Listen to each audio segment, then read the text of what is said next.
मेरा प्रणाम स्वीकार करें प्रभु। बिना अनुमति के अमृत पाने का साहस भी कैसे किया तुमने?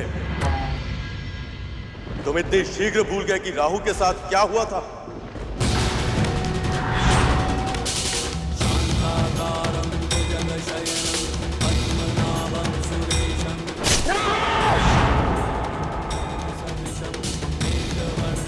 मुझे स्मरण है प्रभु।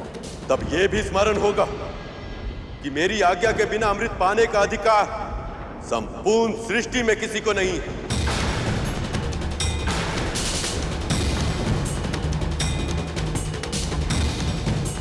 किंतु तब भी तुम इसे देवताओं से छीन लाई। क्यों?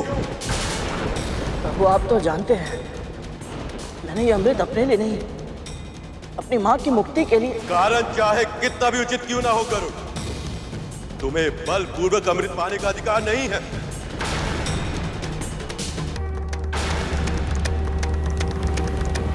या तो तुम इसे इसी क्षण लौटा दो या परिणाम भोगने के लिए तैयार हो जाओ।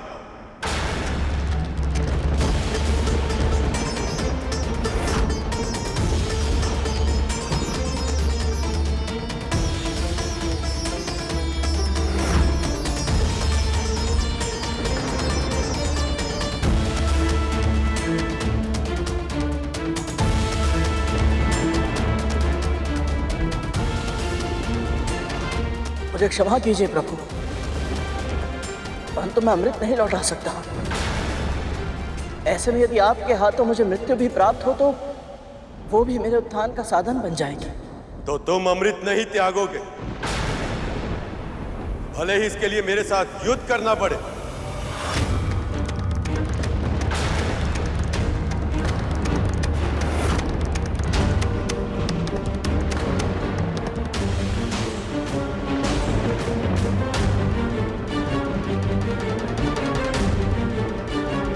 प्रभु मेरी मां की मुक्ति ही मेरे लिए सबसे बड़ा धर्म है। अपने उस धर्म की रक्षा करने के लिए यदि आपके साथ युद्ध करने के अतिरिक्त कोई और उपाय नहीं है तो मैं उसके लिए भी तैयार हूं।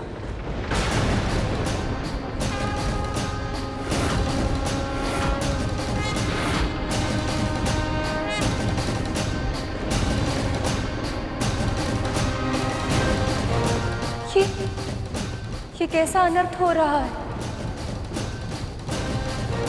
कि एक पुत्र अपनी मां के लिए अपने परमपिता प्रभु से युद्ध करने के लिए विवश हो गए।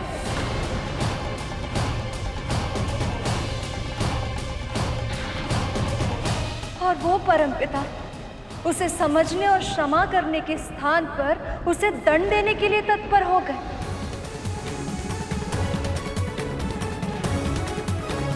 क्या दोष है गरुड़ का कि उसने केवल मातृ सेवा और मातृ मुक्ति के अलावा कोई इच्छा नहीं रखी? और क्या दोष है विंता का कि उसने अपने पुत्र को केवल धर्म के मार्ग पर चलना सिखाया?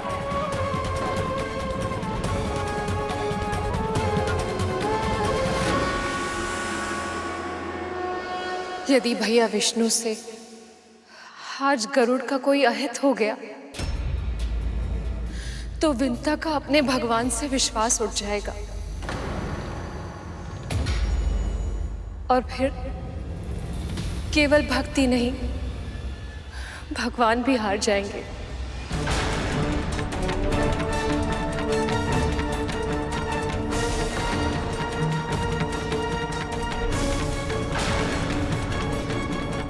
तुम्हें केवल अपनी मां का कष्ट दिखाई दे रहा है गरुड़। तुमने और तुम्हारी मां ने सच्चे हृदय से मेरी भक्ति की है, इसलिए मैं तुम्हें एक अवसर और देता हूं। अमृत को वापस कर दो और अपने प्राणों की रक्षा करके अपनी मां के पास लौट जाओ।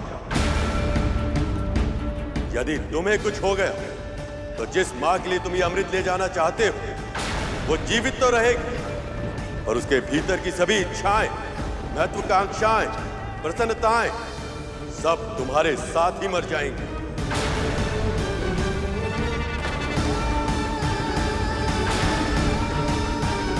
तब उसका पूरा जीवन पत्थर की शिला की तरह बीतेगा। जीवन के हर सुख से हीन, निष्प्राण, निर्विकार, कोई संवेदना नहीं, केवल वेदना होगी उसके मन में, कभी ना समाप्त होने वाली वेदना।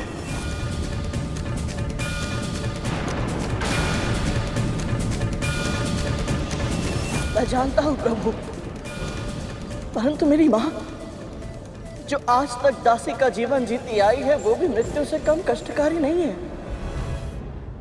उनके मन में अब भी केवल वेदना ही है प्रभु,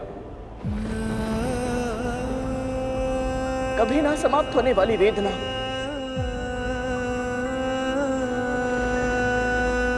और इसके अतिरिक्त मैंने बड़ी माँ को वचन भी दिया है प्रभु कि मैं अमृत के कलश के बिना उनके पास वापस नहीं लौटूंगा। और अमृत पाने के विचार से ही वो इतनी प्रसन्न है कि उन्होंने माँ को दास्ता से मुक्ति का वचन दिया है प्रभु। ऐसे में यदि मैंने अपना वचन पूर्ण नहीं किया और उनके पास खाली हाथ लौट गया तो उन्हें बहुत कष्ट होगा प्रभु। तुम्हें केवल अपनी माओ का कष्ट दिखाई दे रहा है गरुड़, पर उन माओ का क्या, जिन्हें तब कष्ट होगा जब अमृत पीकर नाग उन्मुक्त होकर पूरे संसार में विष फैलाएंगे। क्या उन सब की पीड़ा का तुम्हारे लिए कोई अर्थ नहीं? तुमने स्वयं देखा है गरुड़, विष की एक बूंद भी कितना विनाश कर सकती है। यदि 1 सहस्त्र सर्प वैसे विष को हर स्थान में फैला देंगे तो संसार का नाश नहीं होगा? क्या असंख्य माओ के रुदन से संपूर्ण ब्रह्मांड गूंज नहीं उठेगा? क्या अपनी माओ के सुख के लिए असंख्य माओ को कष्ट देना उचित है? कष्ट देना उचित है? कष्ट देना उचित है?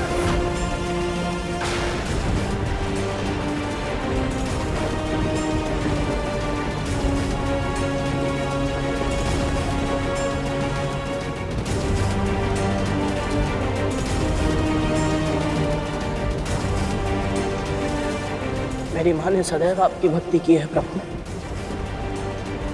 और आपके बनाए नियम सभी के लिए एक समान होते हैं।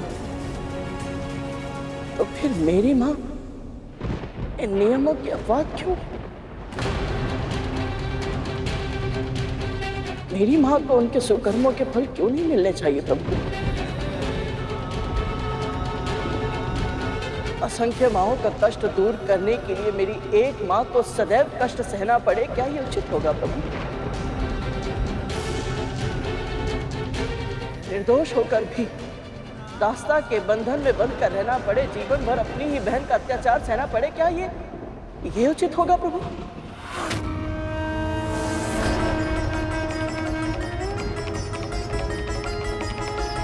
असंख्य माओं के जीवन में संतुलन स्थापित करने के लिए मेरी एक माँ का जीवन पूरी तरह से असंतुलित हो जाए, क्या ये न्याय होगा प्रभु?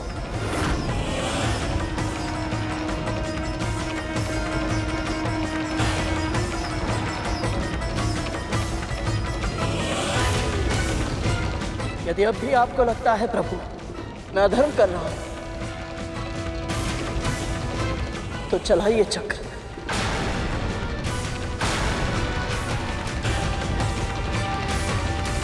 मैं अपनी मातृ भक्ति की पूरी शक्ति के साथ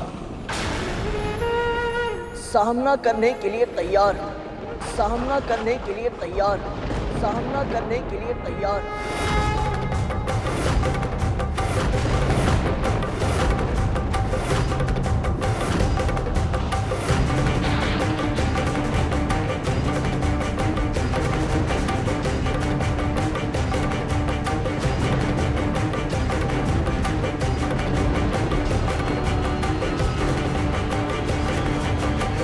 ओम श्री मात्रे नमः।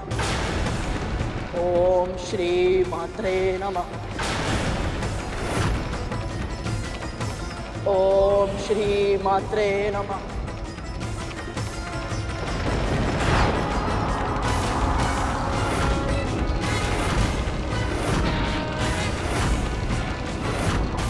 ओम श्री मात्रे नमः। ओम श्री मात्रे नमः। ओम श्री मात्रे नमः।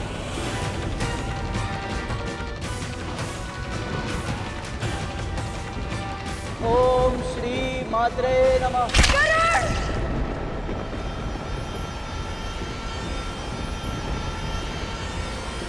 इस अनर्थ दृश्य की कल्पना ही इतनी भयानक है। मुझे प्रभु को ये अनर्थ करने से रोकना ही होगा। ओम श्री मात्रे नमः। ओम श्री मात्रे नमः।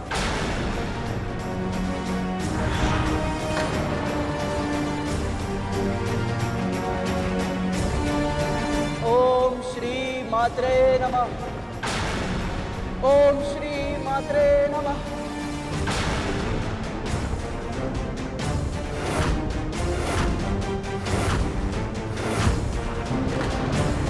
ओम श्री मात्रे नमः। रुक जाइए प्रभु, रुक जाइए प्रभु, रुक जाइए प्रभु।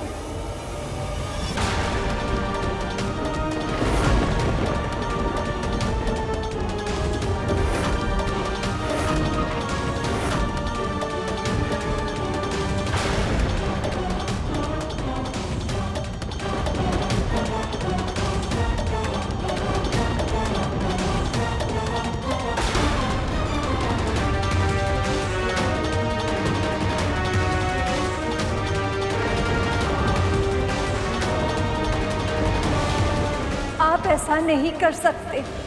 देवी, आप हस्तक्षेप मत कीजिए। गरुड़ को सृष्टि का संतुलन नष्ट करने से रोकना होगा मुझे। आप जिस संतुलन की बात कर रहे हैं प्रभु, उसका आधार धर्म है।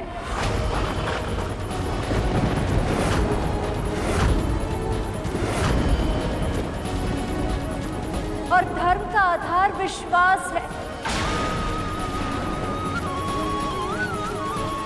वो विश्वास जिसके स्तोत्र, विंता और गरुड़ जैसे आपके भक्त हैं। वो विश्वास जिसके साथ यदि सेवा की जाए तो प्रभु दत्तात्रेय जैसे कटुभाषी अवतार भी आशीर्वाद दे देते हैं।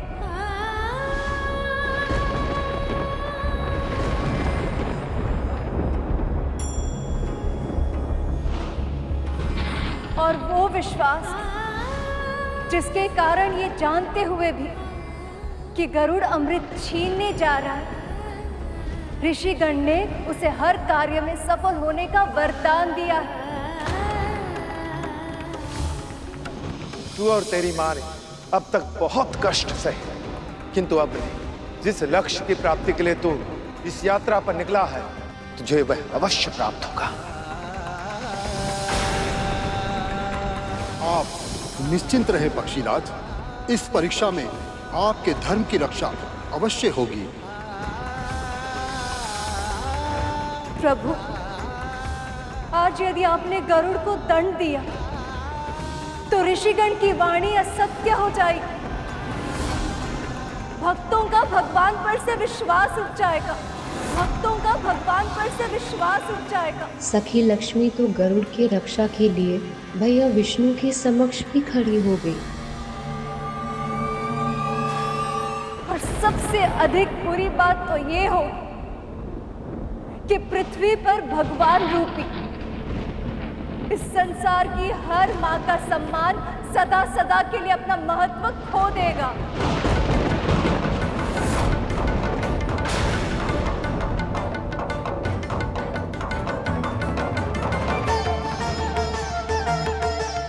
कितना सौभाग्यशाली हूं मैं कि मेरी माँ की मुक्ति के लिए स्वयं संसार की माँ है।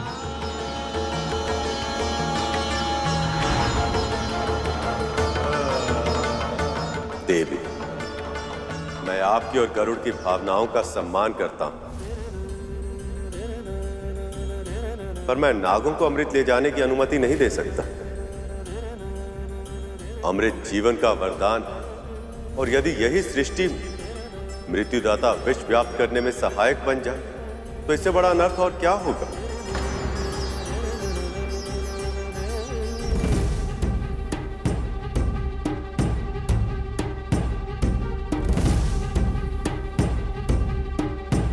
प्रभु, विंता की मुक्ति के लिए कोई उपाय खोजिए ना।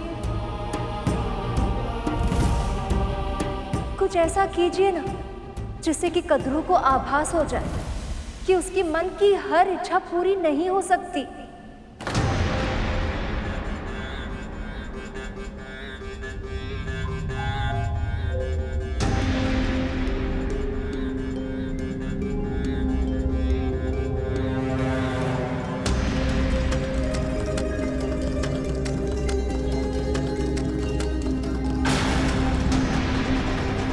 तो फिर एक ही उपाय है गरुड़।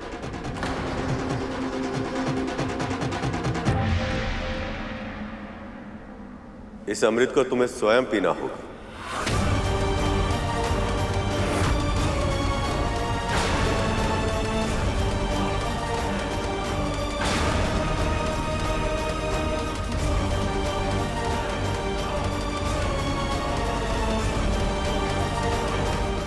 इस एक अवसर के अतिरिक्त तुमने सदैव धर्म का पालन किया, इसलिए यदि तुम चाहो तो इस अमृत को पी सकते हो। तब नाग तुम्हारे साथ युद्ध में सहज ही पराजित होंगे और उनकी मां कद्रू को तुम्हारी मां को मुक्ति देने में विवश होना पड़ेगा। तो ये थी सखा की योजना। अब तक जो भी हुआ वो केवल इस स्थिति तक पहुंचने का माध्यम था, बस और कुछ नहीं। तो क्या भैया विष्णु गरुड़ की परीक्षा ले रहे थे?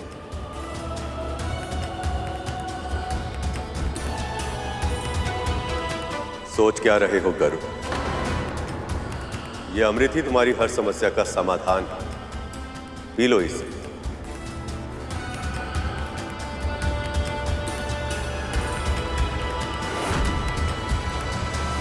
सभी दिव्य शक्तियों ने सदैव मेरे साथ पक्षपात किया है और तेरा साथ दिया है। क्यों वेदा? ऐसा क्या है तुझमें जो मुझ में नहीं है?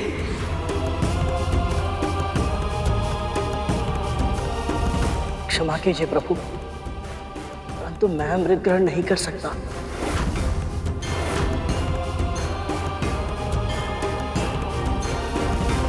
मैं इसके योग्य नहीं हूं। मैंने अमृत अपनी मां की मुक्ति के लिए लिया था, अपने लिए नहीं प्रभु। और सबसे अधिक महत्वपूर्ण तो यह है कि मैं अपनी मां को बल से मुक्ति नहीं दिला सकता। मैं जानता हूं अपनी मां को, वो तब तक मुक्ति स्वीकार नहीं करेंगी जब तक बड़ी मां स्वयं अपनी इच्छा से दास्ता का बंधन तोड़ दे।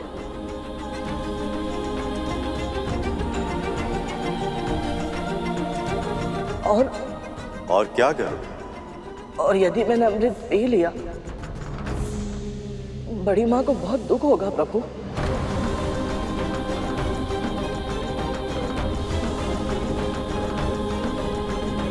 वैसे भी आज तक उन्हें यही लगता रहा है कि सभी ऋषि मुनियों, देवी देवताओं ने सदैव मेरा साथ देकर उनके पुत्रों के साथ पक्षपात किया है।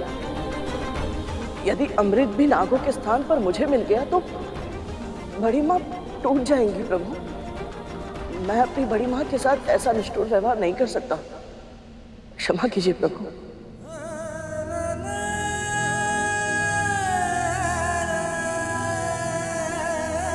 तुम विलक्षण हो गरुड़। तुम्हारे हाथ में अमृत का कलश और स्वयं प्रभु विष्णु ने तुम्हें अमृत पान की आज्ञा दी है, लेकिन तुम्हारे मन में अमृत का तनिक भी मोह नहीं। केवल इतना ही नहीं देवी, इसके मन में उस मां के लिए भी इतना सम्मान जिसने इसकी मां को इतने कष्ट दिए। गरुड़, तुमने मुझे यह विश्वास दिला दिया है कि साम, दाम, दंड, भेद, कोई भी उपाय तुम्हें यह अमृत ले जाने से नहीं रोक सकता।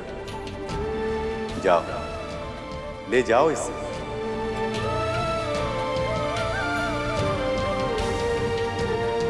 आपका बहुत बहुत आभार प्रभु, बहुत बहुत आभार। मैं जानता हूं सखा, गरुड़ को अमृत लेकर जाने के पीछे भी आपकी एक योजना है, ताकि गरुड़ की योग्यता की आप एक और परीक्षा ले सकें।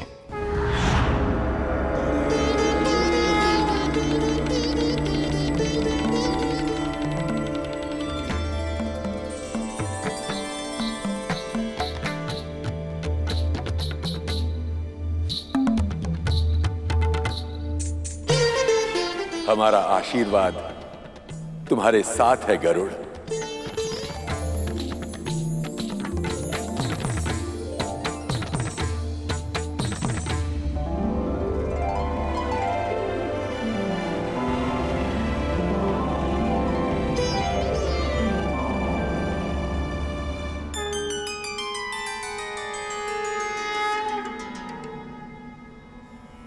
प्रभु की आज्ञा होते हुए भी अमृत को अस्वीकार करके तुमने अभूतपूर्व उदाहरण प्रस्तुत किया है।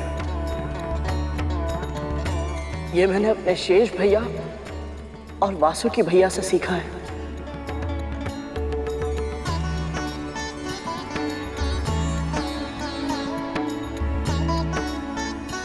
यदि मन में भक्ति हो तो अमृत की आवश्यकता नहीं होती।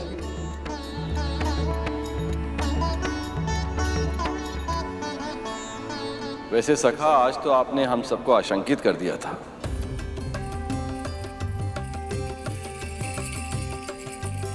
देवी लक्ष्मी तो बहुत अधिक चिंतित हो गई थी।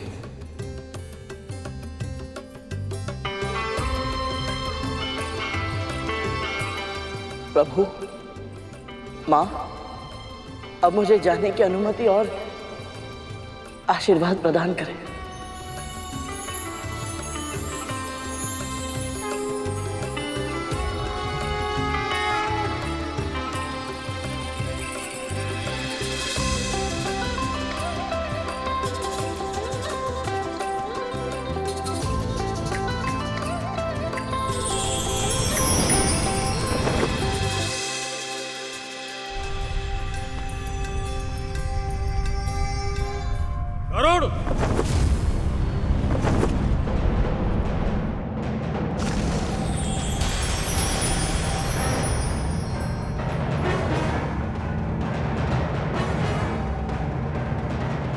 उस समय तो तुम मेरे प्रहार से बच गए थे, पर अब नहीं बचोगे।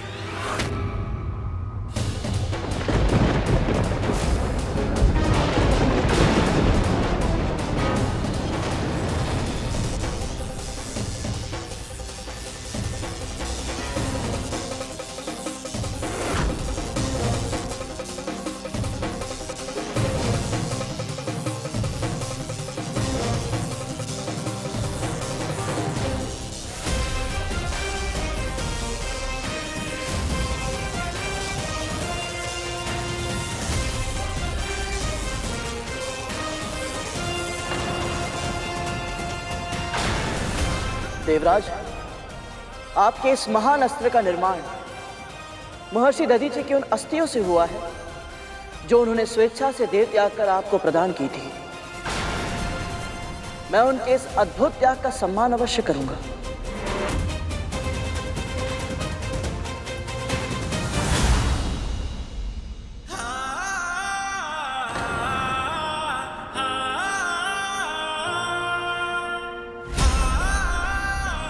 मेरा वज्र इसके पंख तक का कोई अहित नहीं कर पाया।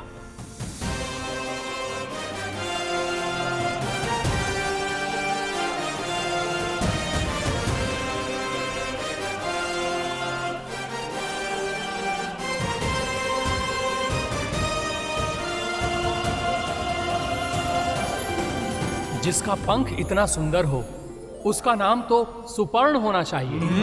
अवश्य स्वर्ण होना चाहिए।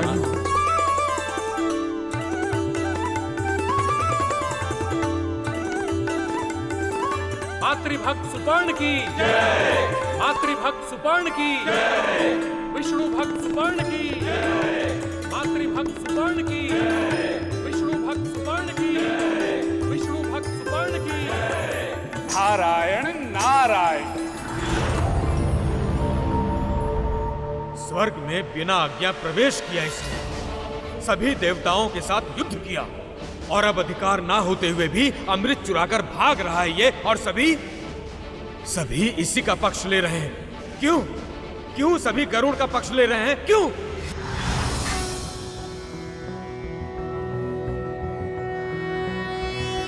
नमस्ते ब्रह्म रूपाय विष्णु रूपाय ते नमः। आप चिंता मत कीजिए देवराज, विधि का विधान विचित्र होता है। गरुड़ और इसकी मां को मुक्ति भी मिलेगी और कद्रू और उसके नागों को अमृत भी नहीं मिलेगा। ये कैसे संभव है प्रभु?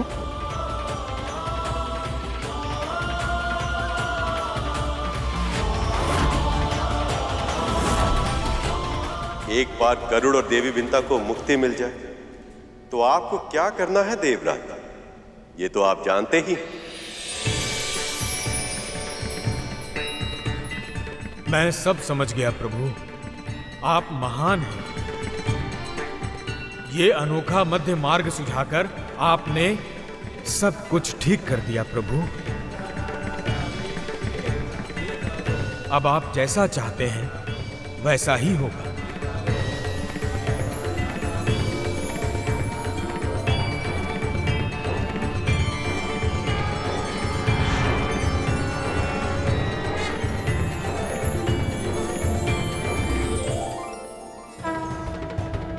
प्रभु के इस योजना के पीछे एक बड़ा मंतव्य छिपा है।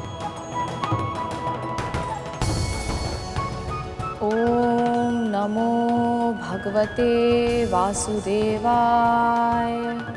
ओम नमो भगवते वासुदेवाय।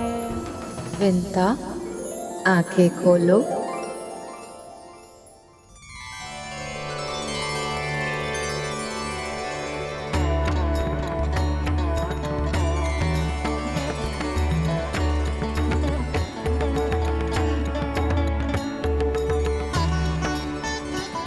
उठो विंता।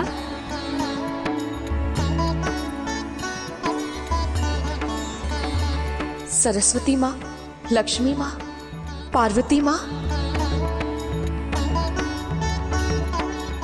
देवी, आप सब यहाँ?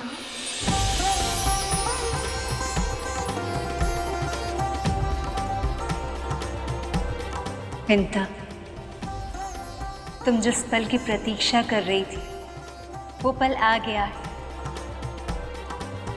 तुम्हारा पुत्र लौट आया है।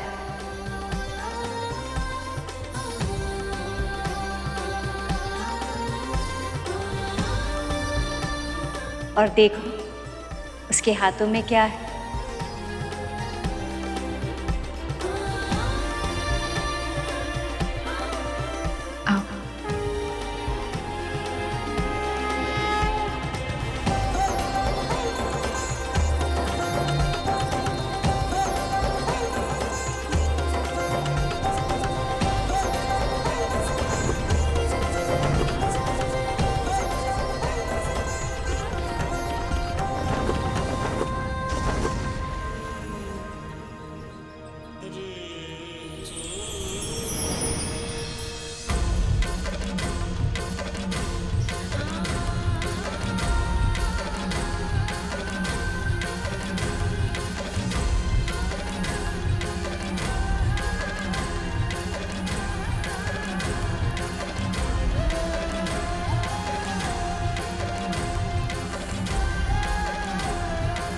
गरुड़ सुरक्षित है। विंता, देखा तुमने? तुम्हारा पुत्र अमृत ले आया है। वही अमृत जो तुम्हारी मुक्ति का साधन है। आज तुम और तुम्हारा पुत्र दोनों दासत्व से सदा के लिए मुक्त हो जाएंगे।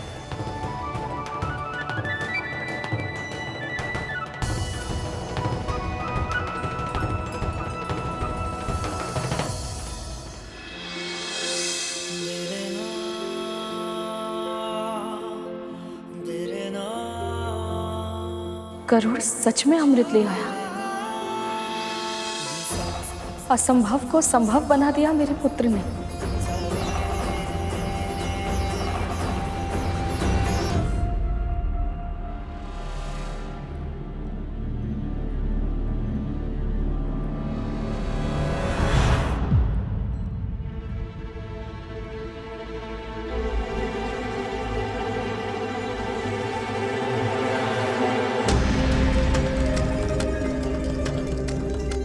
क्या मैं कल्पना कर रही थी?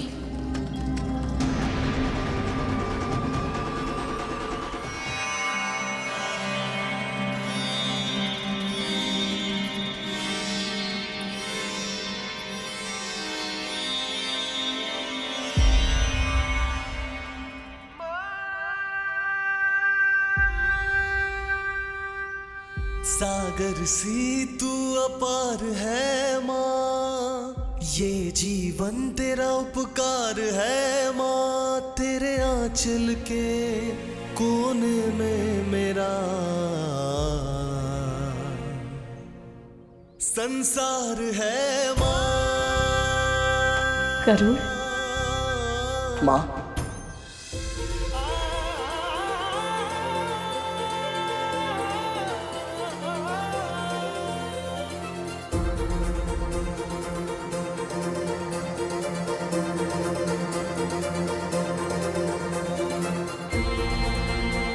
मेरा वरदान मेरे श्राप को विफल करेगा। 500 साल बाद जन्म लेने वाला आपका ये पुत्र आपको इस दास्ता से मुक्त करवाने के लिए आकाश पाताल एक कर देगा माँ।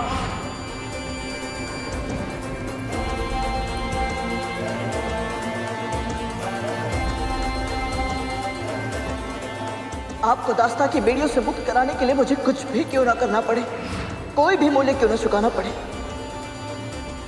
मैं आपको अवश्य मुक्त कराऊंगा। ये मेरा प्रण है।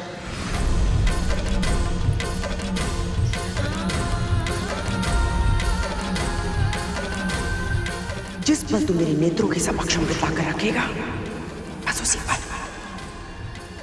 पल तुझे और तेरी माँ को भी दास्ता के बंधन से सदैव सदैव के लिए मुक्त कर दूंगी मैं। आप मेरी माँ हैं और आप ही मेरा धन है। आपसे अधिक महत्वपूर्ण और कुछ नहीं। आपकी मुक्ति के लिए मैं अमृत तो क्या, पूरे संसार को बड़ी माँ के चरणों में लाकर रखने के लिए तैयार है। तो भी प्रभु विष्णु तुझे अमृत नागों को सौंपने कभी नहीं देंगे। और ऐसे में यदि वही तेरे सामने आ गए तो आपके लिए मैं उनसे भी टकरा जाऊंगा। मेरे लिए मेरी माँ की मुक्ति ही सबसे पहला धर्म है।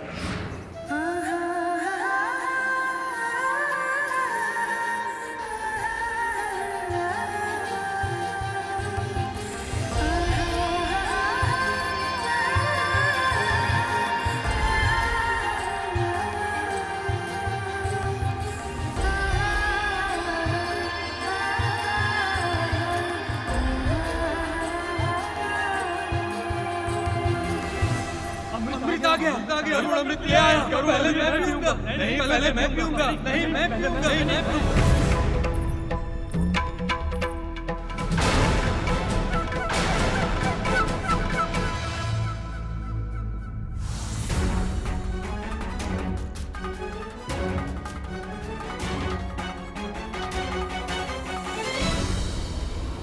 हे प्रभु, कहीं आपकी योजना विफल ना हो जाए।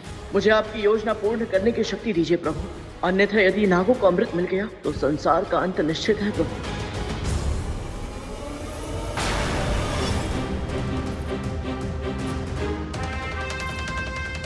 कालिया भैया ने तो बड़ी माँ को भी पीछे छोड़ दिया।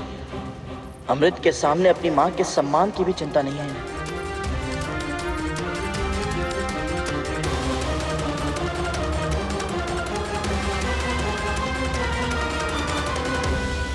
अमृत,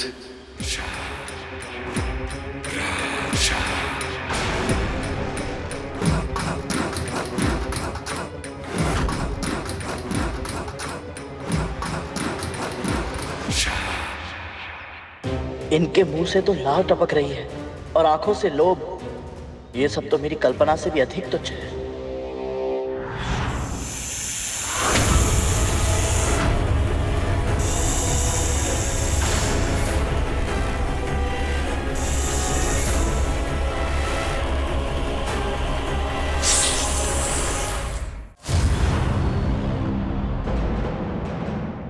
अमृत सबसे पहले मुझे ही देना गरुड़। ये अमृत सबसे पहले मैं ही पीऊंगा। अमृत शीघ्र ही मुझे ये कलश दे ताकि मैं इसका अमृत पी के अमर हो जाऊं। इतनी शीघ्र नहीं कालिया भैया।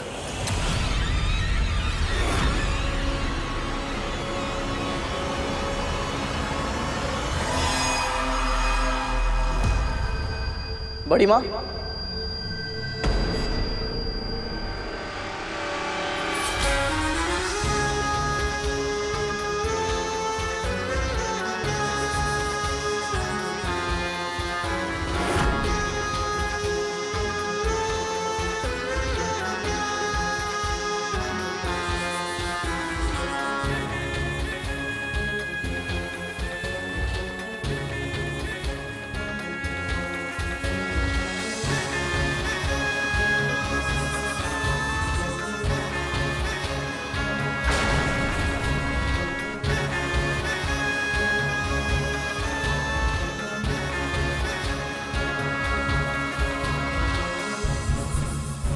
मेरे पुत्र सबसे शक्तिशाली हो, स्वर्ग के सिंहासन पर राज करे, अजर अमर हो जाए और अमृत चाहिए मुझे।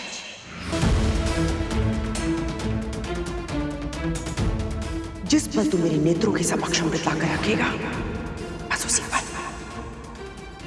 पल तुझे और तेरी मां को अपनी दास्ता के बंधन से सदैव सदैव के लिए मुक्त कर दूंगी मैं।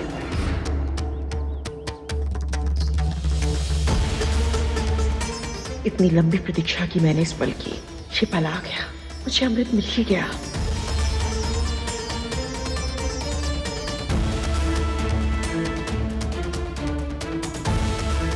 शर्त के अनुसार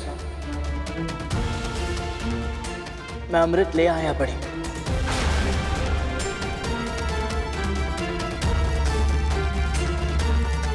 अब आप सबसे पहले मेरी मां को और मुझे दास्ता से मुक्त कर दीजिए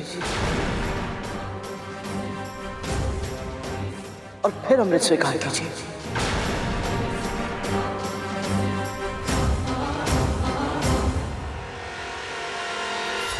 मैं और मेरे पुत्र अमर तो हो जाएंगे, किंतु ये विंता मेरी दास्ता से और करुण मेरे नियंत्रण से मुक्त हो जाएगा।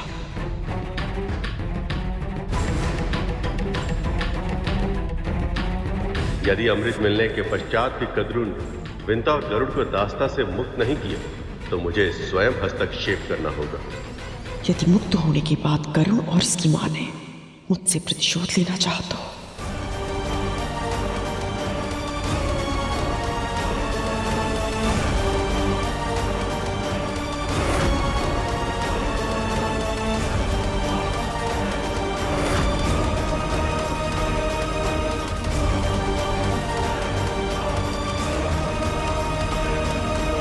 ये क्या हो गया है मां को? शिव जी ने एक यज्ञ के फलस्वरूप मुझे ये माला दी थी। इसे जो धारण करेगा उसे ऐसी प्रतापी संतान प्राप्त होगी जिसके नाम और यश की कीर्ति समस्त ब्रह्मांड में फैलेगी। भगवान विष्णु के प्रताप से होने वाली आपकी संतान का वर्चस्व संपूर्ण आकाश में स्थापित होगा। महाबुद्धिमान, महाबलवान, आकाश का इंद्र कहलाएगा वो, आकाश का इंद्र कहलाएगा वो। उसका जन्म महान उद्देश्यों के लिए हुआ है और उसमें से सबसे बड़ा उद्देश्य है उसकी मां को दास्तां से मुक्त कराना। जो बीज आज आप बोएंगी कल वही वृक्ष बनेगा और अभी भी समय है देवी कद्रु, देवी विंता और उनके पुत्र को कष्ट देने का पाप मत कीजिए।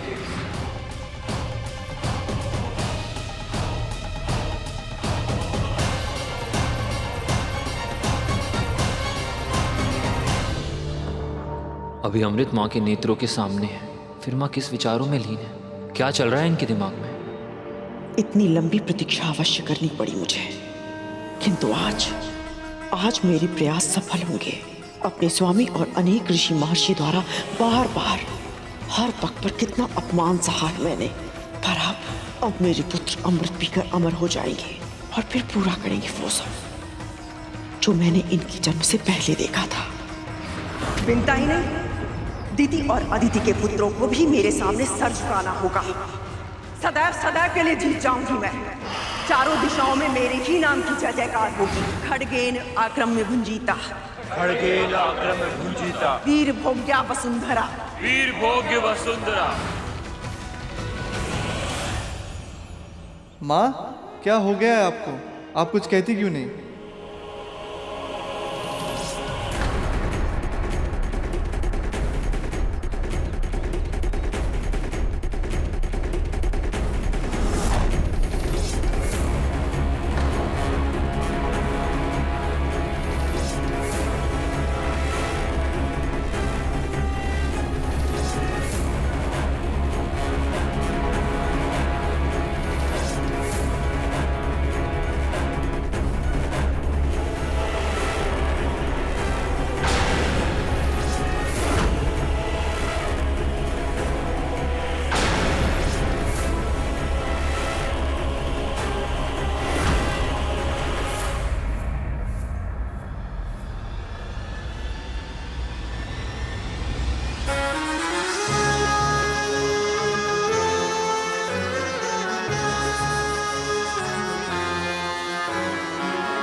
वो शर्त आप जीती थी माँ, फिर भी आपने उनकी दासी बनना स्वीकार क्यों किया? क्योंकि ये मेरा पश्चाताप था। ईर्ष्या के वश में अपने ही पुत्र को विकलांग बना दिया। जिस प्रकार मैं अपनी विवशता का दास बन गया, उसी प्रकार आप भी अपनी बहन की दासी बनकर रहेगी।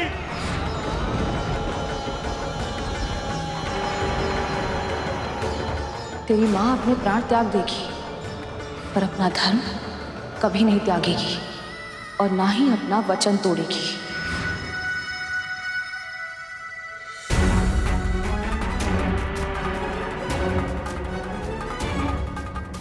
धन्य है इन मां पुत्र की कर्मनिष्ठा। अपने वचन को अपना धर्म बनाकर दास्तान को इस प्रकार स्वीकार किया कि अब इनके पैर अपने स्थान को छोड़कर आगे नहीं बढ़ पा रहे। इन्हें विश्वास ही नहीं हो रहा कि ये दास्तान से मुक्त होने वाले हैं।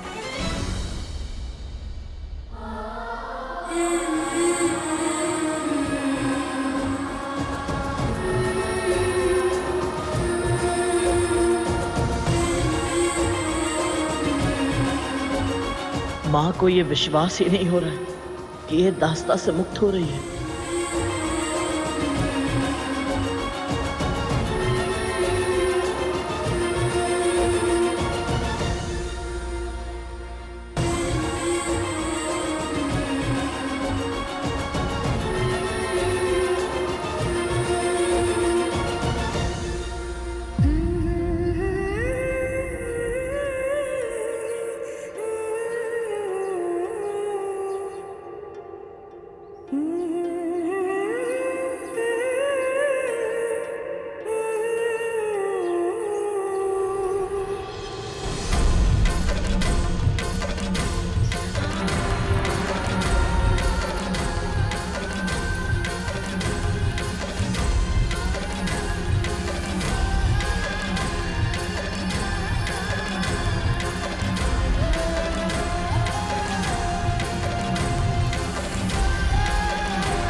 मैं महर्षि कश्यप की पत्नी विंता जीवन भर के लिए अपनी बहन कद्रू की दास्ता स्वीकार करती हूँ।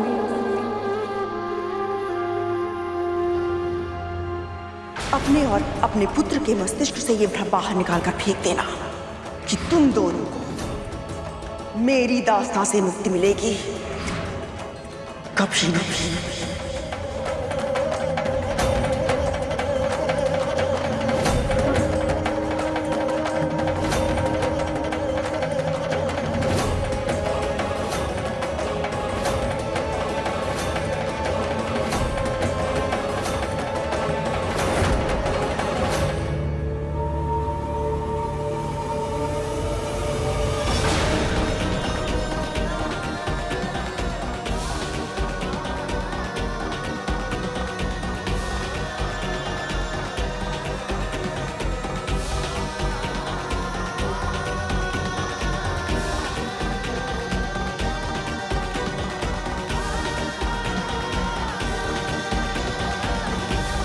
प्रभु विष्णु तुझे अमृत नागों को सौंपने कभी नहीं देंगे, और ऐसे में यदि वही तेरे सामने आ गए तो आपके लिए मैं उनसे भी टकरा जाऊंगा माँ।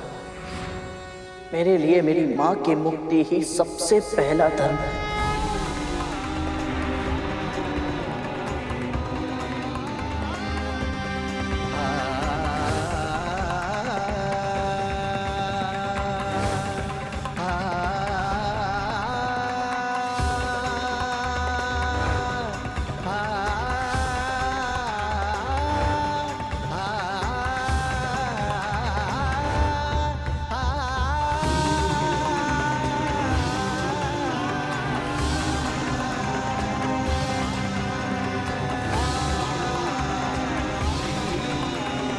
मैं कश्यप पत्नी कद्रू महेश ब्रह्मा विष्णु पंचतत्व जल वायु अग्नि आकाश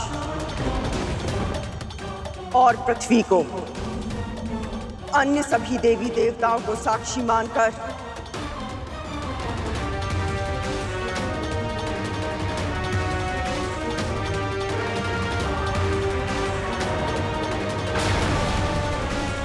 विंता और उसके पुत्र गरुड़ को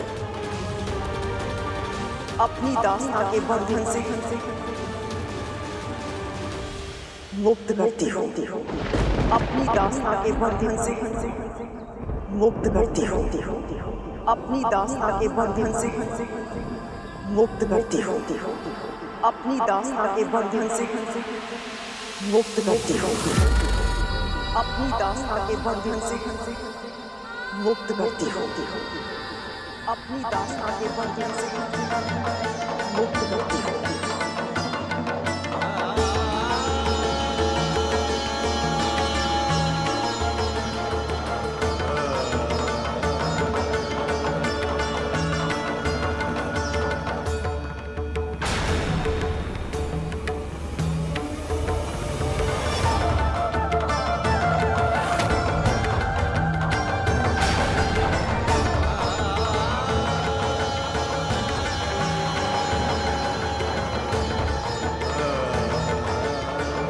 ऐसा लग रहा है जैसे हम देवताओं पर मनुष्यता का ऋण था जो आज उतर पाया है।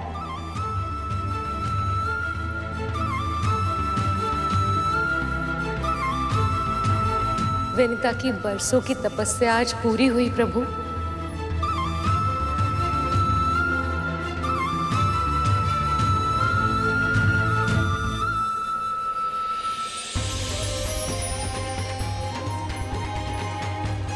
सभी देवी देवताओं, सभी ऋषि मुनियों, मेरी वंदना स्वीकार करें। आज आप सबके आशीर्वाद से ही ये प्रसंग दातित हो गया है। ये तो इन दोनों की नियति थी। आप दोनों ने ऐसे पुत्र की कामना की थी जो विश्व में मातृ पितृ भक्त के नाम से जाना जाए, और आपके आराध्य प्रभु विष्णु ने ये सारी लीला इसीलिए रची ताकि संसार की सारी संतानों के लिए गरुड़ एक उदाहरण बन सके।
आज माँ को मुक्त करवा के गरुड़ ने मेरे श्राप से माँ को मुक्त कर दिया। तुम्हारा कोटि कोटि धन्यवाद गरुड़।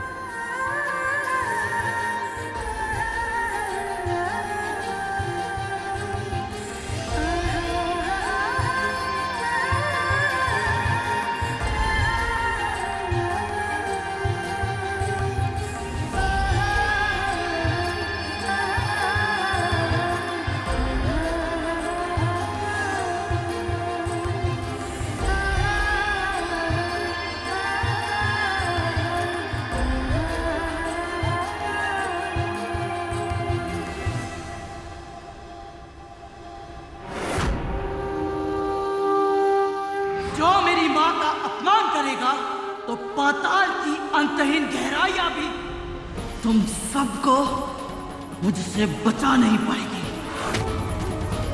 अब मेरे पुत्र अमर हो जाएंगे। अब हमें इस गरुड़ से या इन्हें मिले वरदानों से कोई भय नहीं होगा।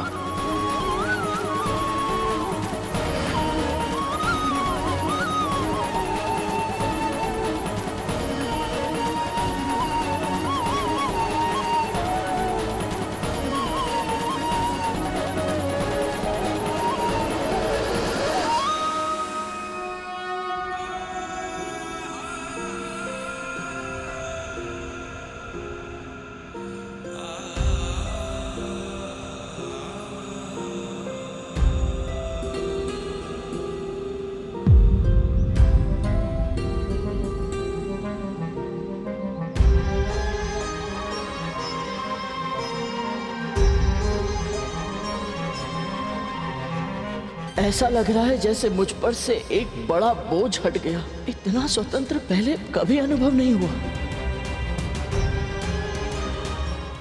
आपने अपना वचन पूरा किया। आपका बहुत बहुत आभार, बहुत बहुत धन्यवाद।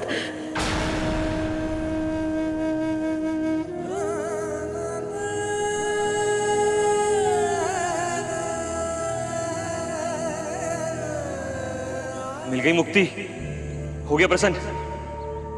अब ला कलश मुझे दे, कलश मुझे दे गरुड़। अब वचन तुझे पूरा करना है गरुड़। ला अमृत दे हमें। अमृत हमें दे गरुड़, हमें दे गरुड़। नहीं नहीं हमें अमृत, अमृत दे दे हमें, दे अमृत। गरुड़ गरुड़ अमृत दे हमें, गरुड़ अमृत मुझे दे। मैं इसका पहले पान करूंगा, मैं पान करूंगा पहले इसका। नहीं नहीं मुझे दे, मैं पान करूंगा। गरुड़ अमृत इधर दे, गरुड़ अमृत मुझे दे। गरुड़ अब तो तू और तेरी मां मुक्त हो गए हैं ना। बस मेरी एकमात्र इच्छा पूरी कर दे, अमृत दे दे मुझे।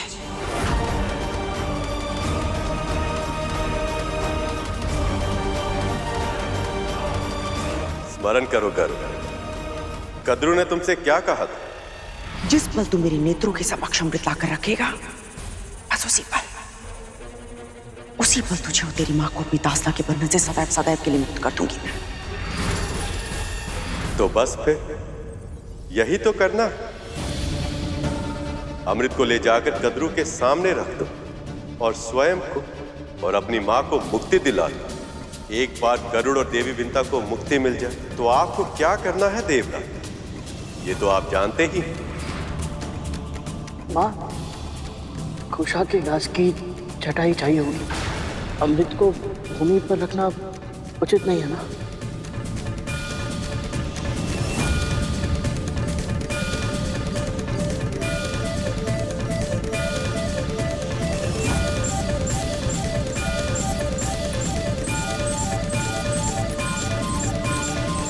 एक बार तुम दोनों मुक्त हो जाओ, फिर अमृत को उन नागों के सामने रख देना। पर इससे पहले कि वो अमृत को छू भी पाए, तुम उन सभी को शौच शुद्धि के लिए भेज देना।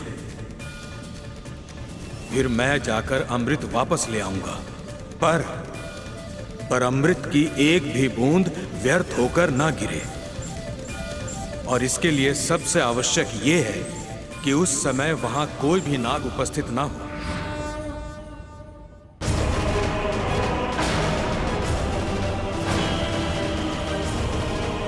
आपने ये तो बता दिया इंद्रदेव कि क्या करना है, परंतु कैसे करना है ये नहीं बताया। बड़ी माँ और ये सभी नाग अमृत के लिए बहुत आतुर हैं।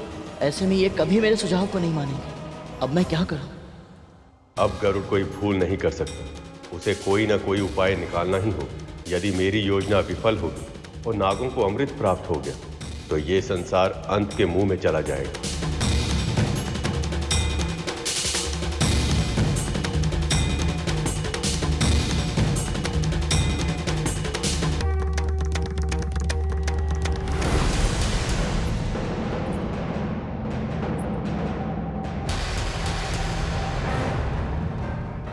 क्या करने का प्रयत्न कर रहा है?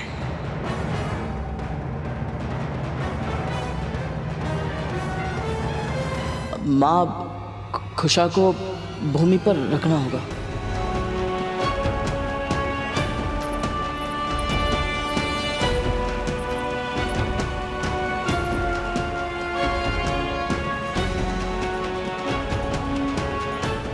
गरुड़ अपने अंश से नागों को रोकने का अच्छा प्रयास कर रहा है। बस वो प्रभु की योजना को पूर्ण करने में सफल हो जाए।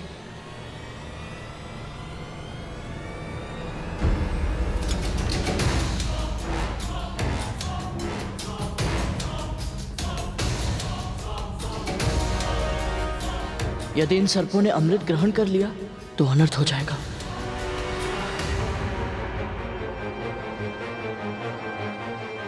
इनकी इतनी महत्वाकांक्षा है कि अमर होने के पश्चात ये सारे लोक पर आक्रमण कर उन पर शासन करेंगे। कैसे रोकूं इन्हें?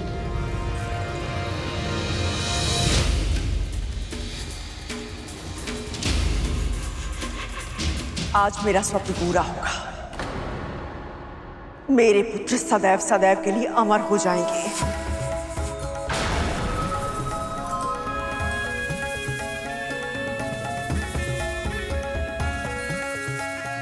रुक जाइए, रुक जाइए।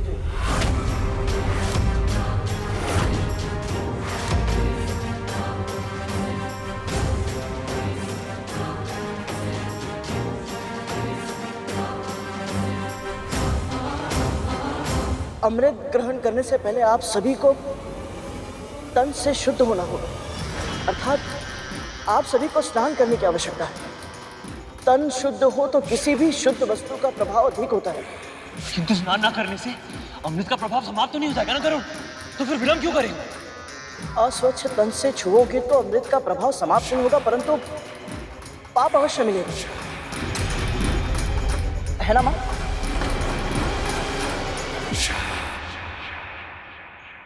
गरुड़ ये सब जानबूझकर कर रहा है।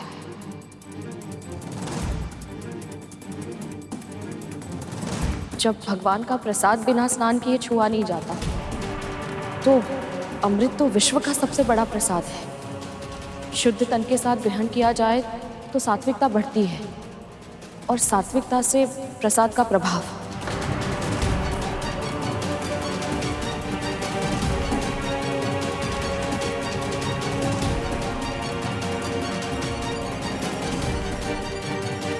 विंता सही कह रही है। शुद्धिकरण करके ही अमृत ग्रहण करना होगा।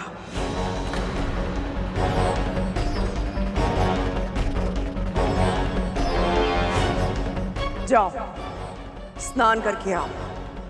स्नान करना ही है तो सबसे पहले स्नान मैं करूंगा। पहले हम स्नान करेंगे। शीघ्र चल सकते।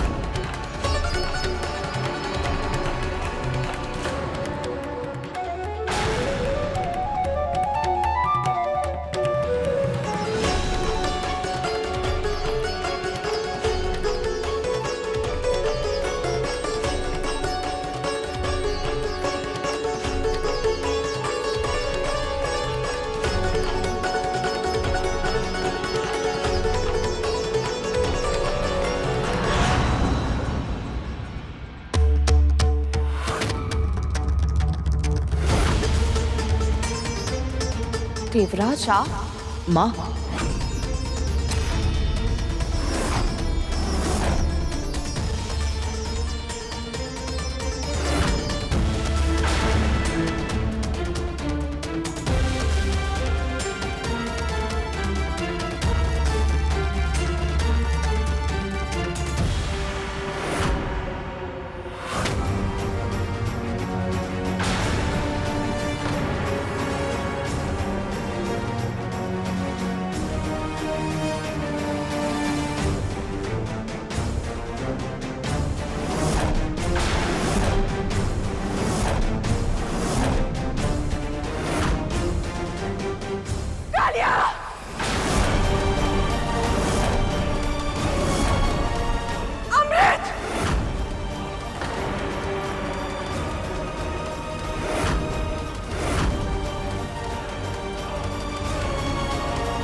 अमृत कहाँ गया?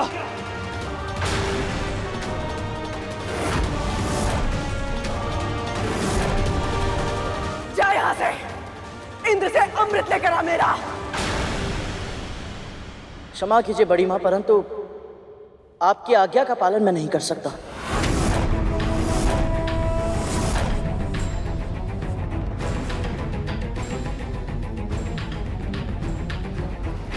इतना तो साहस, तू मेरी आज्ञा मानने से मना कर रहा है? स्मरण रख, तू मेरा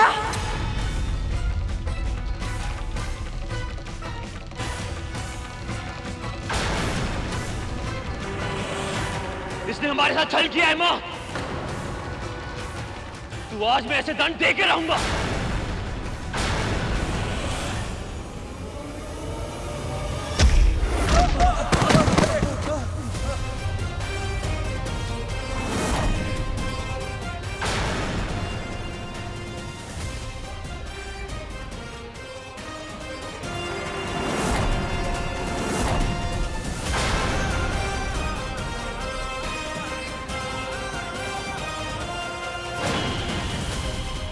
विंता, रोक अपने पुत्र को।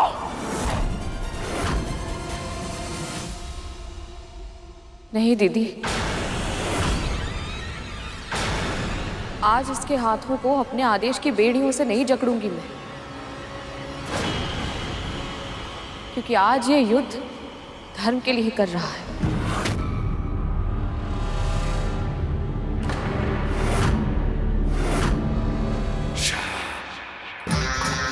अमृत की बूंद अवश्य ये तब गिरी होगी जब कलश इस चटाई पर रखा गया था।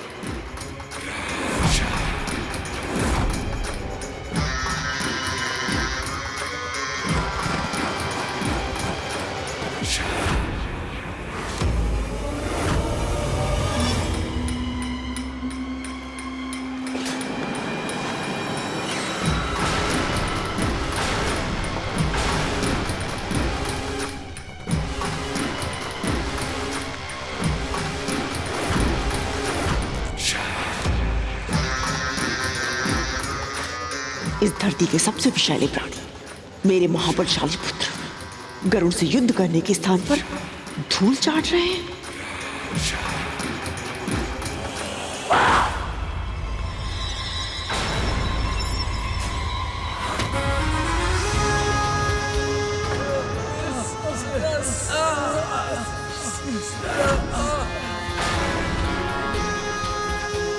तो ये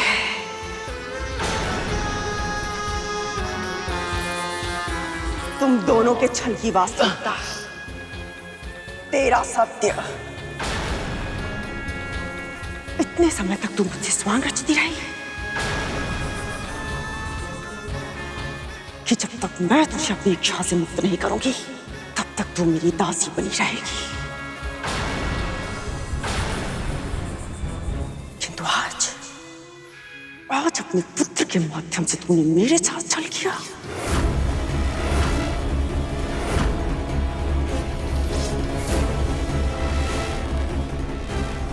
ऐसा नहीं है दीदी, कोई छल नहीं किया मैंने आपके साथ। माँ किसी के साथ छल नहीं कर सकती। इन्हें इसके बारे में कुछ नहीं पता था। अर्थात तुझे पहले से सब कुछ पता था।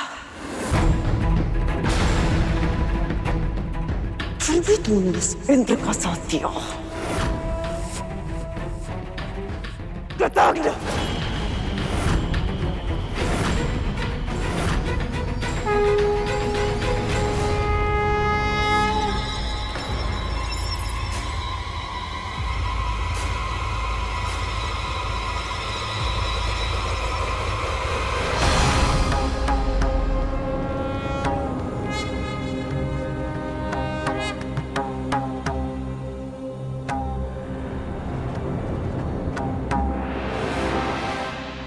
मेरे भक्तों को पीड़ा पहुंचाने का विचार भी तुम्हारे मन में कैसे आया कद्रू?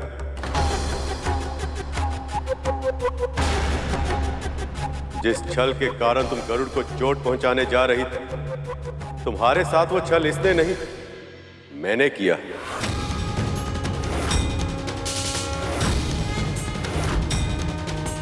जैसे तुमने मेरी भक्त देवी विंता के साथ छल करके उन्हें अपनी दासी बनाया था, वैसे ही मैंने भी लीला करके इन्हें मुक्त करवाया। सोचा कि जब तुम अपनी नीति का प्रयोग अपने ऊपर होता हुआ देखोगे तो ये समझ पाओगे कि तुमने इन दोनों के साथ कितना अनुचित व्यवहार किया था।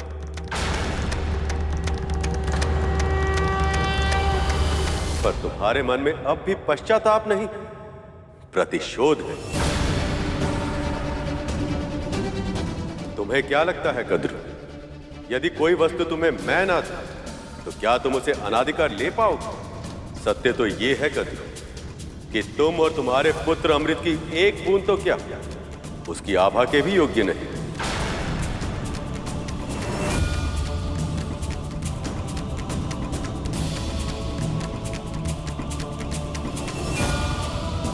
तभी तो जिस पवित्र कुशा घास पर अमृत को रखा गया था, उस पर पड़ी अमृत की आभा को चाटने के प्रयास में तुम्हारे पुत्रों की जीभ जल गई। इन विषैले नागों के लिए अमृत भी विष बन गया।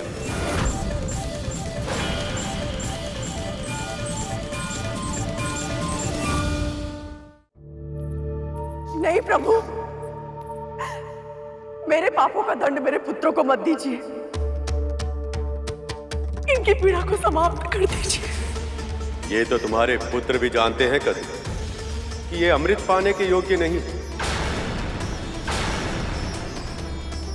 पर इनके भीतर का लोभ इतना अधिक बढ़ गया कि इन्होंने सत्य से मुंह मोड़ लिया।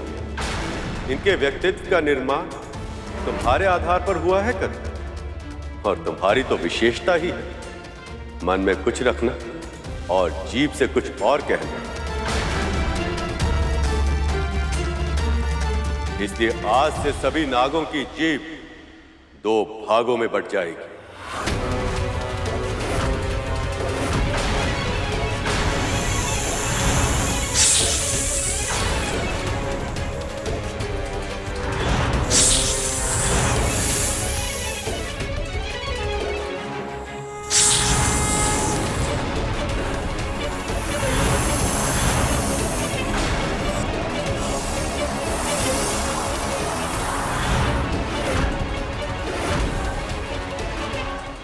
शेष,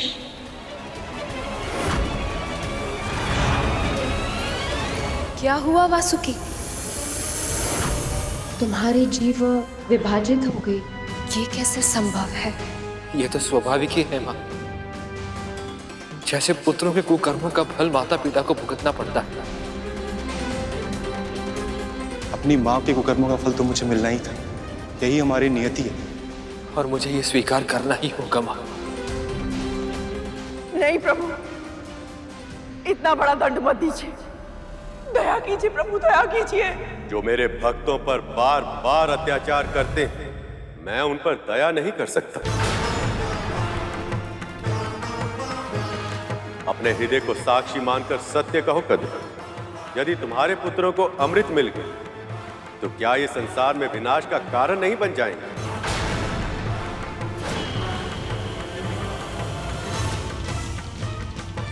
क्या ये अपने विष से अकारण ही प्राणियों की हत्या कर संसार का संतुलन नहीं बिगाड़ेंगे?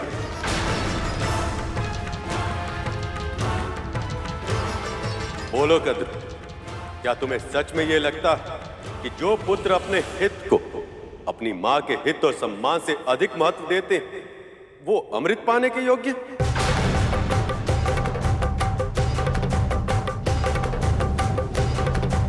यदि नागों को अमृत मिल जाता और असुर अमृत छीनने के लिए नागों पर धावा बोल देते, तो क्या तुम्हारे पुत्र अमृत की रक्षा कर पाते?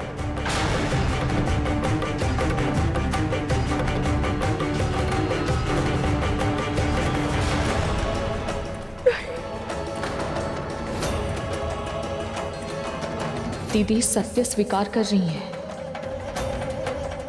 और दूसरी ओर ये गरुड़ है कद्रू, मुझे ये स्मरण करने की आवश्यकता नहीं कि इसने बिना किसी स्वार्थ के अमृत पाने में कितनी बड़ी भूमिका निभाई, केवल इसलिए ताकि मैं असुर गुरु शुक्राचार्य की संजीवनी विद्या का सामना करने के लिए अमृत रूपी अस्त्र देवताओं को प्रदान कर संसार में फिर से संतुलन स्थापित कर सकूं।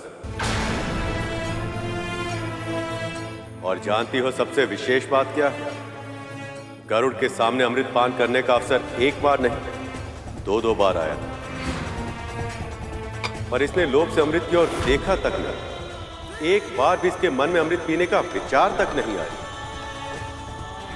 यहां तक कि मैंने इसे अमृत पीने की अनुमति भी दे दी, किंतु तब भी इसने मना कर दिया। इस अमृत को तुम्हें स्वयं पीना हो। परंतु मैं अमृत ग्रहण नहीं कर सकता, और यदि मैंने अमृत पी लिया, बड़ी माँ को बहुत दुख होगा प्रभु।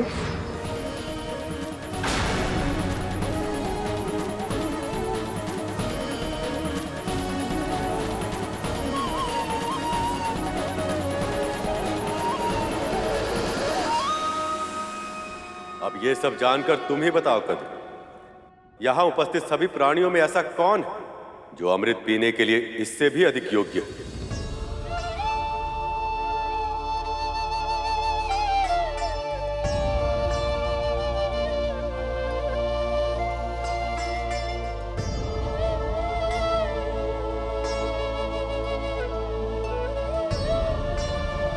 तुमने आज तक जो भी किया है कद्रू, उसके लिए तुम दंड की पात्र हो।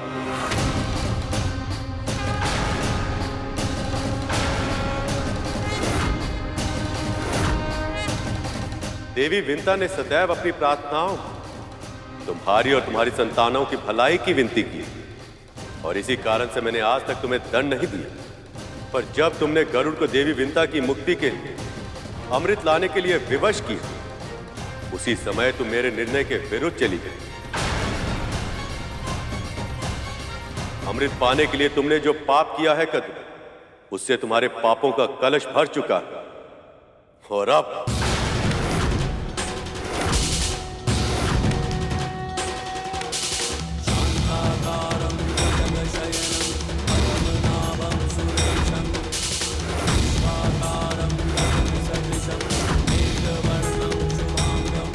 प्रभु, आपकी और माँ की कृपा से मुझे और मेरे पुत्र को मुक्ति तो मिल गई है, पर अपनी बहन और उनकी संतानों को दुखी देखकर मैं सुख से कैसे रह पाऊंगी?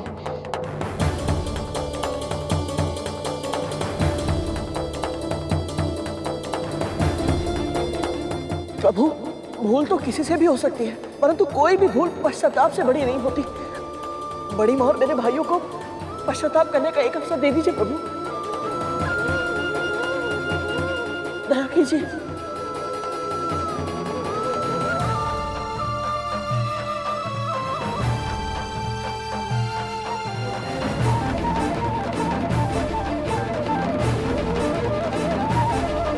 न क्रोध, न प्रतिशोध, न बहिष्कार, न तिरस्कार। अद्भुत है ये दोनों माँ पुत्र। जब तक धरती पर धर्म के ऐसे संदेशवाहक, अच्छाई के ऐसे ध्वजधारी विद्यमान है, बुराई की कभी जीत नहीं हो सकती। आज गरुड़ और विंता केवल कद्रू की दास्ता से नहीं, आक्रोश और द्वेष से भी मुक्त हो गए। तुम दोनों का हृदय गंगा की तरह निर्मल, भक्ति अतुलनीय और विश्वास अटल है। इसलिए मैं तुम दोनों की प्रार्थना स्वीकार करता हूं।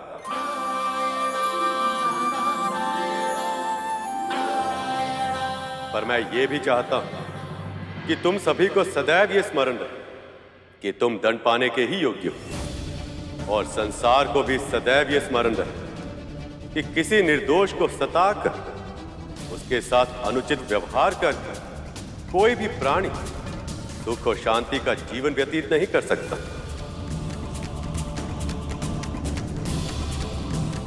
आज नहीं तो कल अपने कर्मों का परिणाम भोगना ही पड़ता है। इसलिए आज गरुड़ जैसे मांसाहारी पक्षियों के लिए नाग भी स्वाभाविक आहार होगा।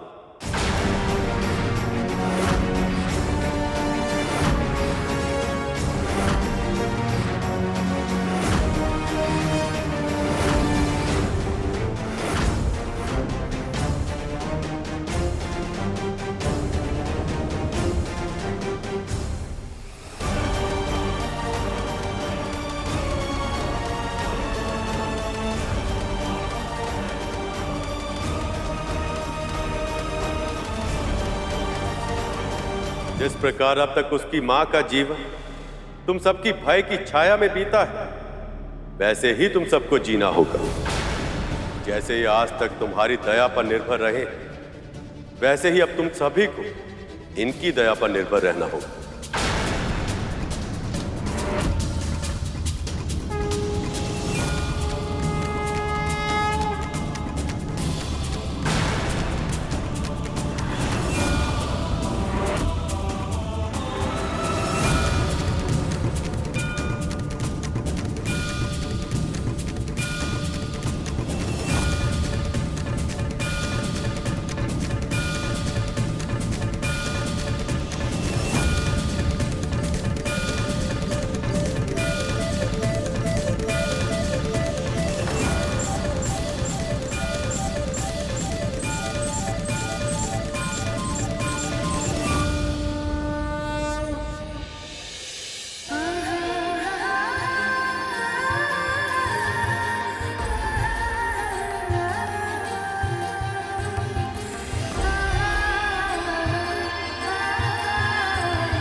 देवी, आप ये सब? ये तो मैं आपका आभार व्यक्त कर रही हूँ प्रभु।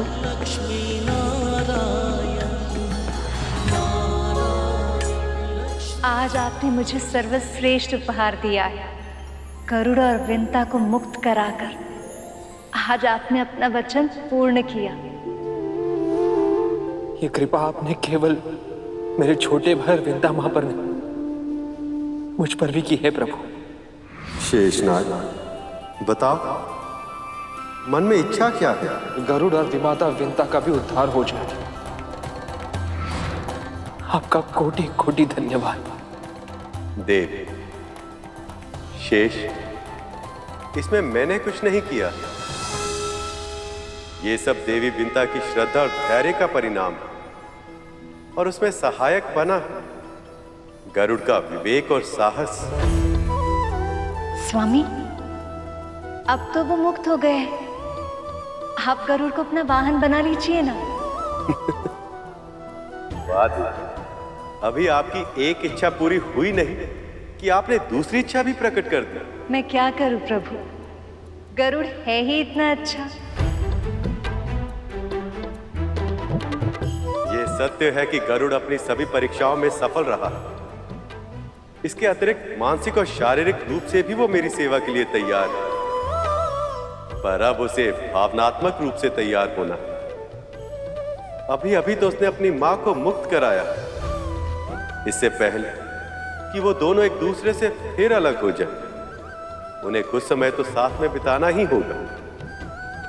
प्रसन्नता से भरपूर सुख और शांति की छाया में। सत्य वचन प्रभु, सत्य वचन।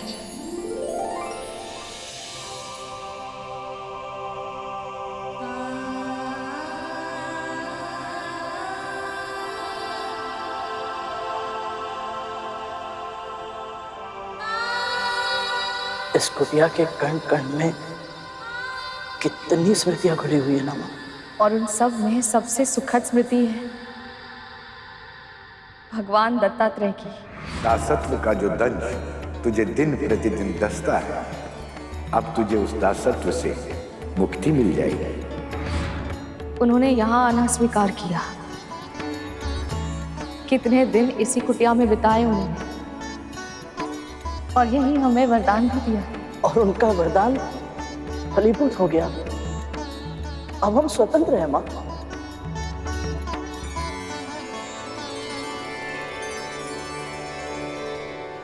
मां, एक क्षण।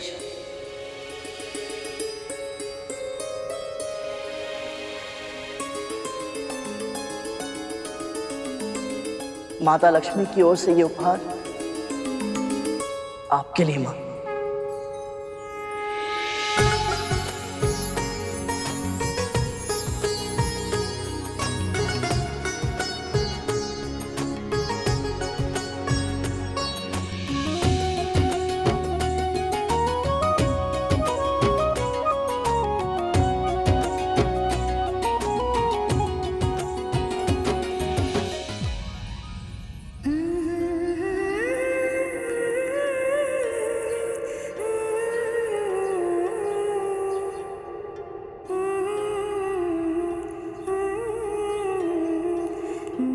कितनी बार आपको महारानी के रूप में देखने की कल्पना की थी मैंने।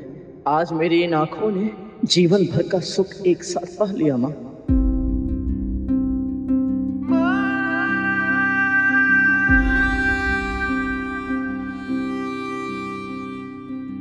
सागर सी तू अपार है माँ, ये जीवन तेरा उपकार है माँ। तेरे आंचल के कोने में मेरा संसार है माँ,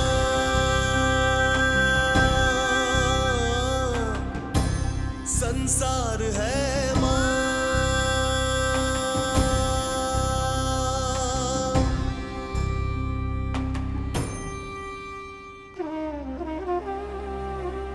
पुचकार तेरी शीतल जल सी, तेरी थपकी है मीठे फल सी। मुझे घाव कभी लग जाए तो उपचार है माँ, उपचार है माँ। तेरे आंचल के कोने में मेरा संसार है माँ,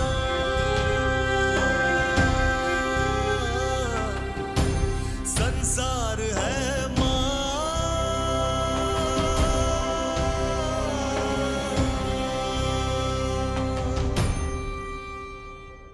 अब समय आ गया है अपने उस घर लौटने का जिस पर तुम दोनों का अधिकार है।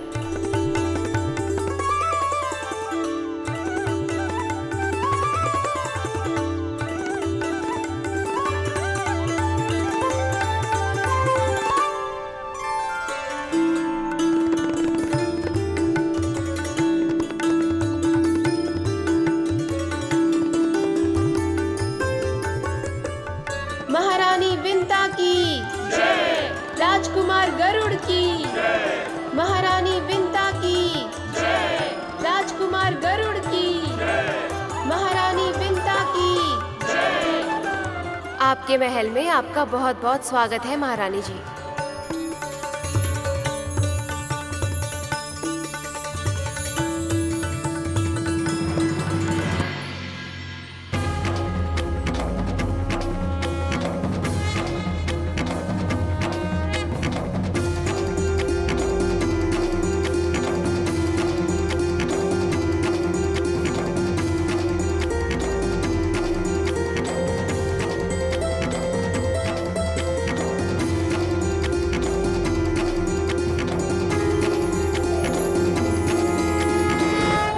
जो भी परिवार अपने बहू का गृह प्रवेश इन सब संस्कारों के साथ करेगा, मैं स्वयं उस स्त्री के भीतर स्थिर निवास करके उसे गृह लक्ष्मी बनाऊं।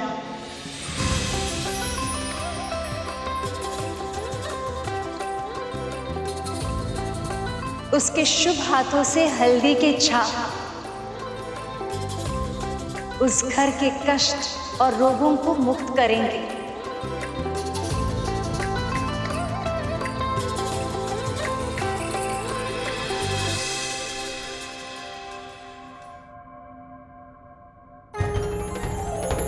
अक्षर बिखेरने से उस घर में संपन्नता और प्रसन्नता बिखरेगी।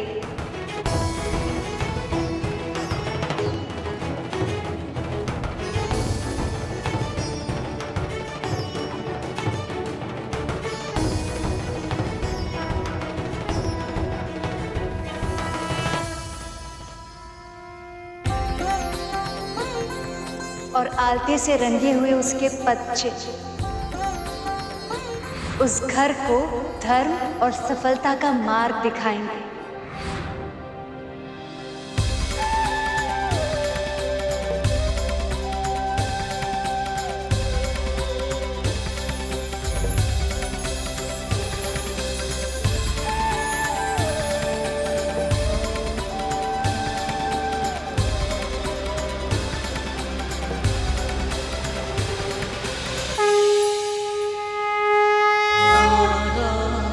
लक्ष्मी नारायण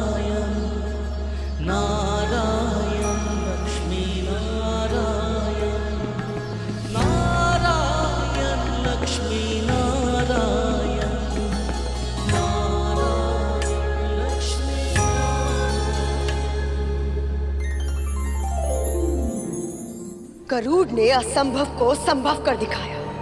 उससे न केवल अपनी मां को और स्वयं को मुक्त करवाया, बल्कि विष्णु से नागों को दंड दिलवाकर उनकी जीत के 2 भाग भी करवा दिए।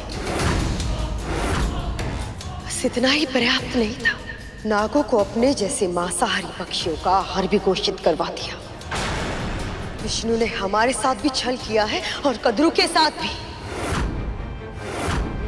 हमें इसका प्रतिशोध देना होगा बलि। लेंगे मां, इसका प्रतिशोध अवश्य लेंगे।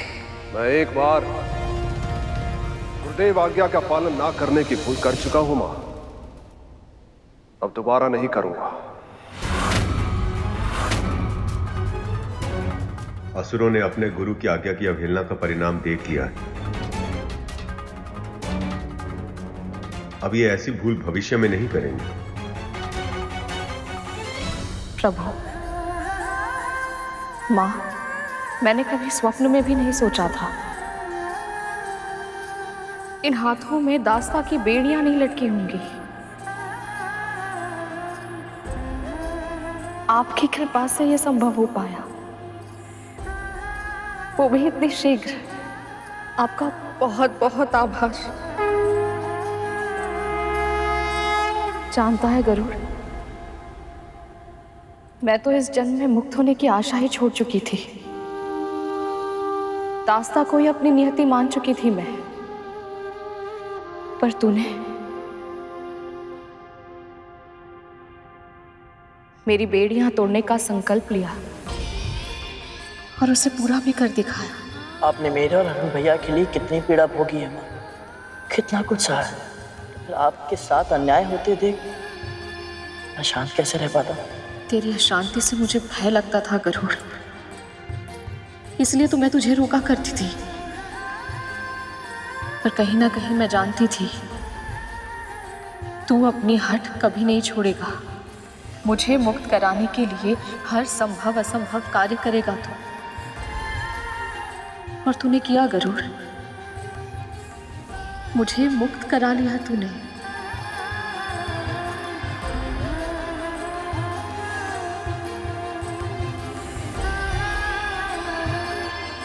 मैंने कुछ नहीं किया है। सब प्रभु विष्णु की इच्छा से ही हुआ। मैं तो केवल माध्यम बना, और सत्य तो ये है कि ये सब आपकी तपस्या का फल है माँ।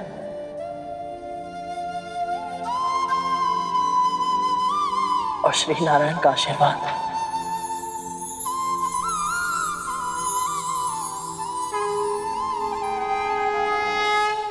इससे कोई अंतर नहीं पड़ता कि नागों या अन्य प्राणियों के साथ क्या हुआ।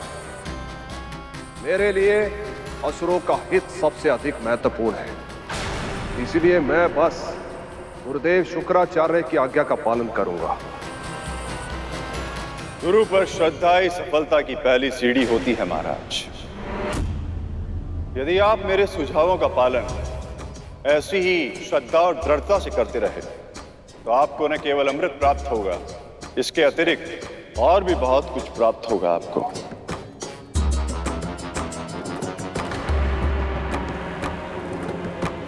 आपकी हर महत्वाकांक्षा पूर्ण होगी, आपका हर स्वप्न वास्तविक बनेगा। पर कैसे गुरुदेव, कैसे?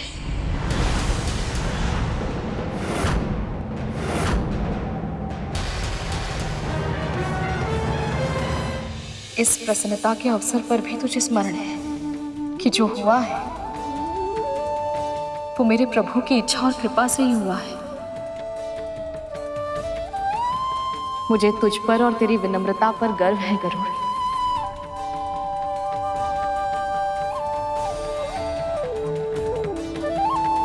मैं दीदी और उनके पुत्रों के लिए भोग बनाती हूँ। मैं भी आपकी सहायता करता हूँ। क्षमा कीजिएगा, आप महारानी हैं और आप राजकुमार। ये हमारा कार्य है, कृपया हमें सेवा का अवसर दें। परंतु माँ, कुछ ना करना तो बहुत ही कठिन कार्य है। जीवन की इस नई व्यवस्था से तालमेल बैठाने में समय लगेगा गरुड़।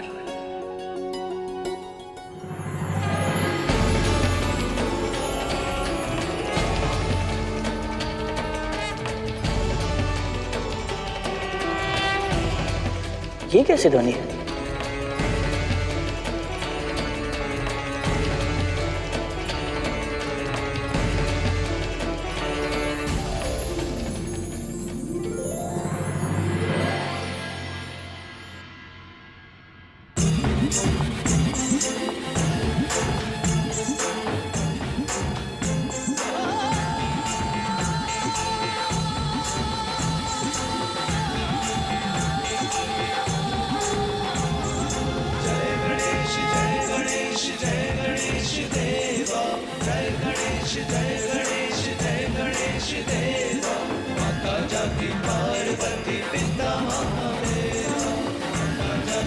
ये क्या हो रहा है माँ?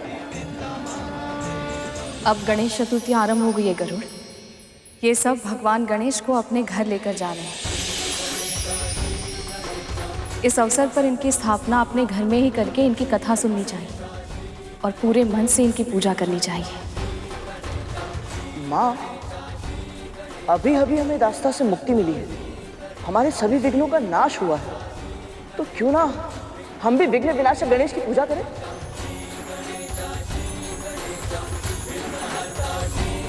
ये तो बहुत ही उत्तम विचार है गरुड़। हमारे नए जीवन के लिए इससे उत्तम आरंभ और क्या हो सकता है। हम ऐसा ही करेंगे पुत्र। विघ्न विनाशक, लंबोदर, वक्रतुंड, गजानन महाराज गणेश की पूजा हम अवश्य करेंगे।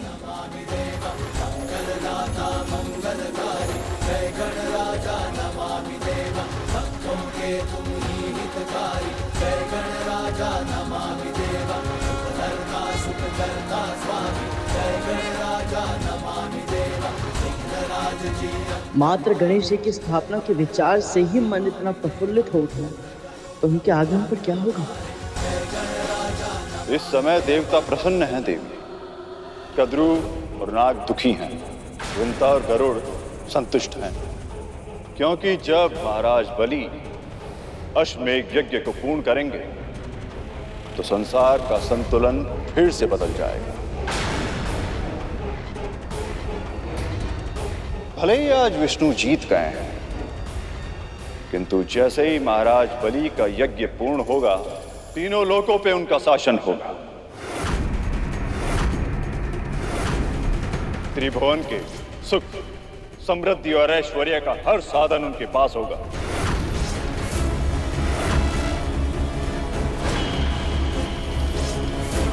यहां तक कि अमृत भी।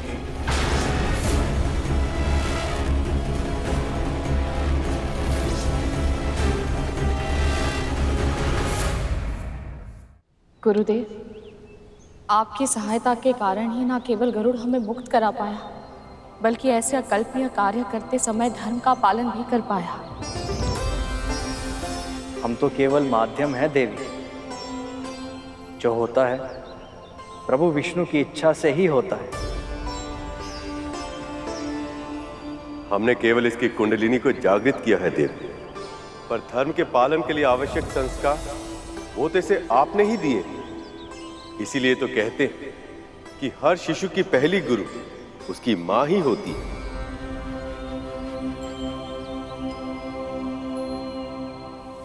मां, इतने दिनों बाद ही सही आपको ये श्रेय, ये सम्मान मिलते देख मैं कितना प्रसन्न हूं, बता नहीं सकता।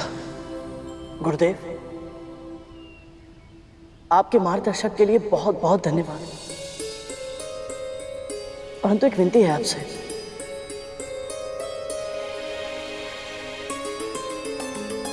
कैसी विनती करूं? हमारे मन में गणेश चतुर्थी का उत्सव मनाने की बहुत इच्छा है, और हम सोच रहे हैं कि यदि आप दोनों इस पूजा के लिए पुरोहित कर्म करना स्वीकार कर लें तो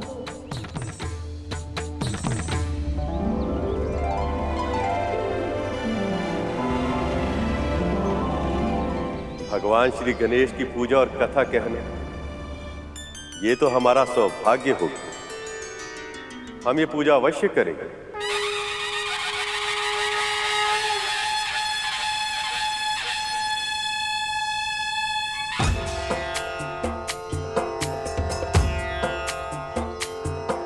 पक्षीराज गरुड़ के साहस भरे कारनामे देखने के लिए चैनल को सब्सक्राइब करें और साथ ही बेल आइकॉन दबाना न भूलें।